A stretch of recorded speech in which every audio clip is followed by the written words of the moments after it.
semuanya, perkenalkan nama saya Alboteles Maraslina Banjin dengan NIM 1913021027 dari Program Studi Pendidikan Fisika dengan Fakultas Matematika dan Ilmu Pengetahuan Alam Universitas Pendidikan Ganesha. Jadi pada kesempatan kali ini saya ingin berbagi pengetahuan sedikit bersama kalian mengenai teori pembelajaran. Menurut kalian apa itu teori belajar? It helps the speaker lead his audience into the scene he describes. Nah, sekarang saya mau menjelaskan tentang metode pembelajaran inquiry. Ada yang udah tahu? Metode pembelajaran inquiry menurut Sound dan Trowbridge yang mengemukakan pendapat bahwa proses menemukan dan menyelidiki masalah dengan menyusun hipotesa, merencanakan eksperimen, mengumpulkan data, dan menarik kesimpulan hasil pemecahan masalah. Jadi, permasalahan yang mereka dapat itu akan dipecahkan melalui metode-metode yang dari tadi udah aku jelasin. Itu dia.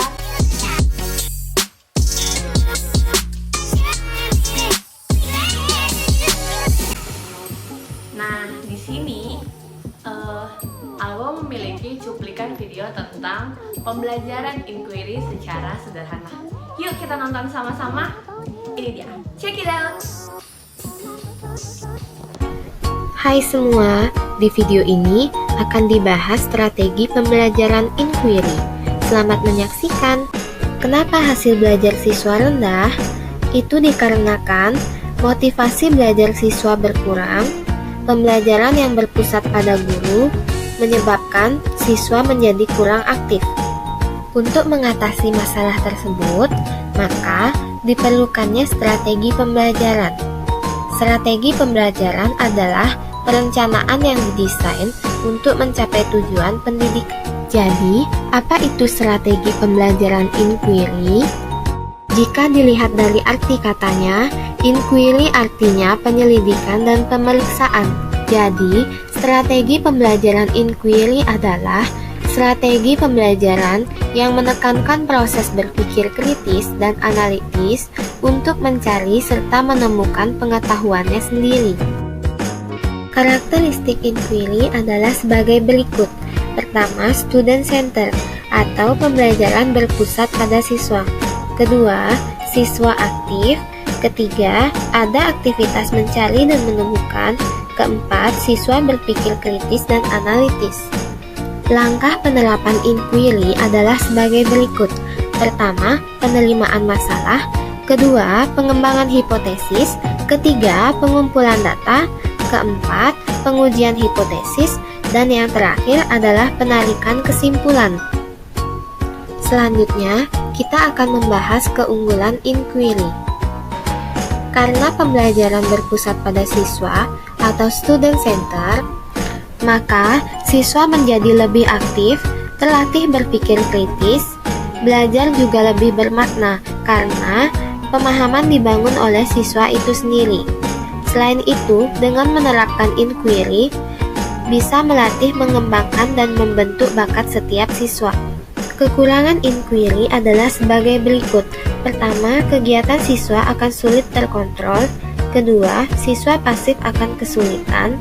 Ketiga, perlu waktu yang sangat lama dalam menerapkan metode inquiry ini. Itulah beberapa penjelasan mengenai inquiry.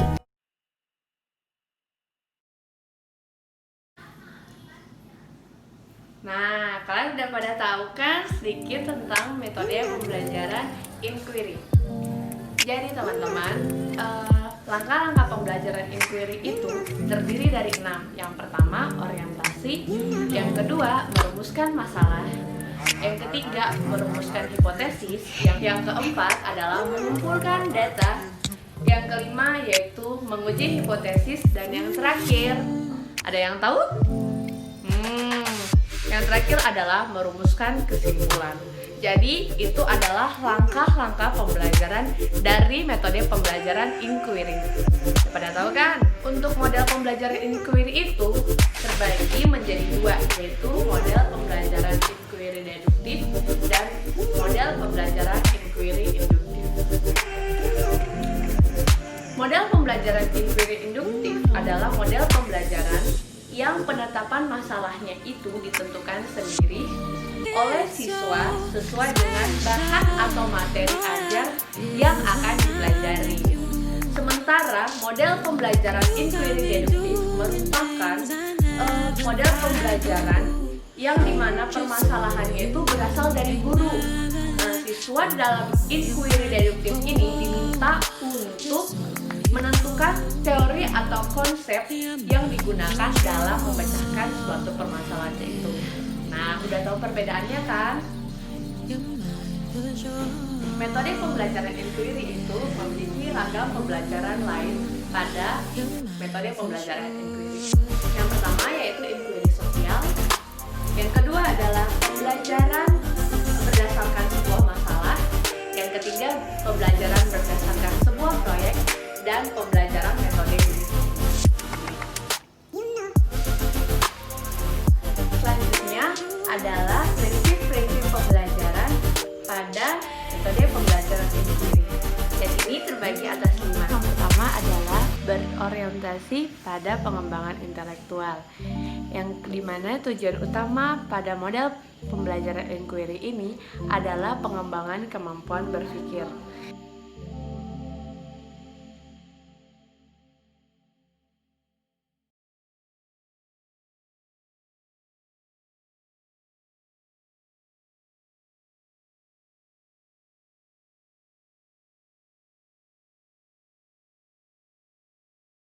Yang kedua adalah interaksi.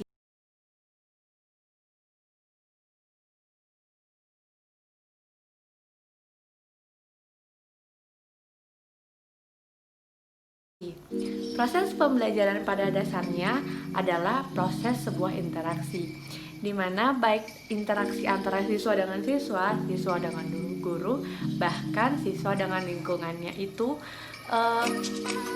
sangat penting pada prinsip-prinsip pembelajaran inquiry.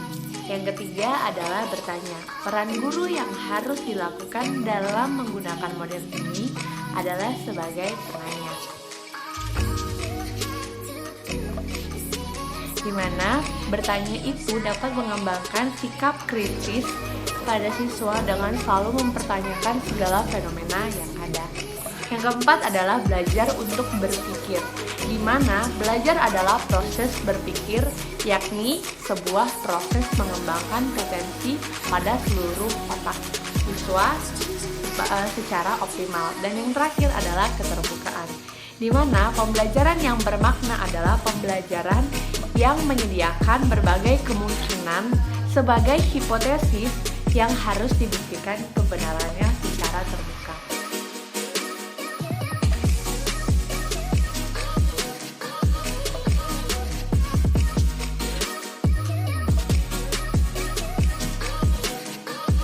Nah, seperti itu teman-teman. Udah pada tahu kan prinsip-prinsip pembelajaran metode pembelajaran inquiry. Metode pembelajaran inquiry itu memiliki ragam pembelajaran lain pada metode pembelajaran inquiry. Yang pertama yaitu inquiry sosial. Yang kedua adalah pembelajaran berdasarkan sebuah masalah. Yang ketiga, pembelajaran berdasarkan sebuah proyek. Dan pembelajaran metode desain. Metode pembelajaran inquiry ini memiliki kelebihan dan kekurangan.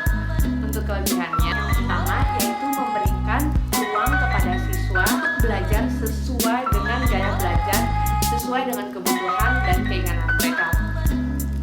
Yang kedua adalah dianggap sesuai dengan perkembangan psikologi belajar modern yang menganggap bahwa belajar adalah proses perubahan tingkah laku berkat adanya sebuah pengalaman. Dan yang terakhir adalah menekankan kepada pengembangan aspek kognitif, afektif, dan psikomotor secara seimbang, di mana pembelajaran melalui model ini dianggap lebih bermakna. kegiatan dan keberhasilan pada siswa. Yang kedua, model ini sulit dalam merencanakan pembelajaran karena terbentur dengan kebiasaan siswa dalam melakukan aktivitas pembelajaran. Yang ketiga adalah kadang-kadang dalam mengimplementasikannya memerlukan waktu yang lebih panjang dari metode pembelajaran lainnya. Dan yang terakhir adalah selama kriteria keberhasilan belajar ini ditentukan oleh kemampuan siswa yang menguasai materi pembelajaran, di mana maka strategi ini akan sulit diimplementasikan. Seperti itu teman-teman. Jadi itu adalah teori tentang pembelajaran inquiry. Terima kasih sudah menonton. Dadah. Like a Hellcat.